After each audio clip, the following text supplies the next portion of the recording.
Après l'effondrement du régime de Bachar al-Assad, la Syrie pourrait être déstabilisée par les conflits avec Israël et les États-Unis.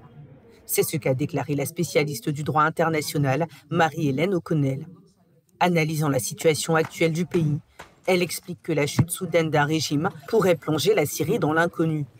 Une situation fragile qui a déjà incité les pays ennemis à l'attaquer. Israël bombarde.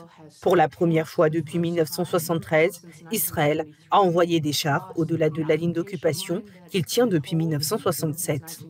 Il semble qu'il pourrait profiter du chaos actuel pour prendre davantage de territoire à la Syrie, ce qui aura un impact déstabilisant, car les forces qui émergeront éventuellement et qui ont été suffisamment fortes contesteront ce territoire à l'avenir. C'est une recette pour une plus grande déstabilisation.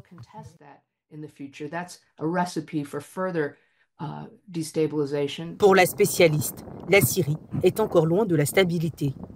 Les antécédents du groupe rebelle Hayat Tahrir al-Sham, qui en a pris le contrôle, devraient inciter les Syriens à faire preuve de prudence. Le groupe avait été classé organisation terroriste étrangère par les États-Unis dès 2012. Les membres d'Hayat Tahrir al-Sham disent qu'ils ont changé et qu'ils ne suivent plus l'idéologie d'Al-Qaïda. Ils semblent en fait se rapprocher du modèle de l'État islamique en Syrie et en Irak. Ils n'ont pas l'air aussi brutaux lorsqu'ils sont aux commandes et ils l'ont été jusqu'à présent dans l'est de la Syrie. Ils ont cependant été accusés d'avoir recours à la torture contre l'opposition.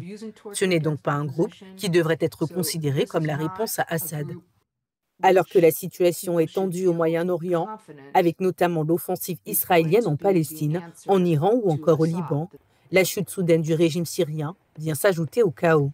Le président élu Donald Trump exige que les États-Unis fassent preuve de prudence dans la région et se tiennent à l'écart de la mêlée.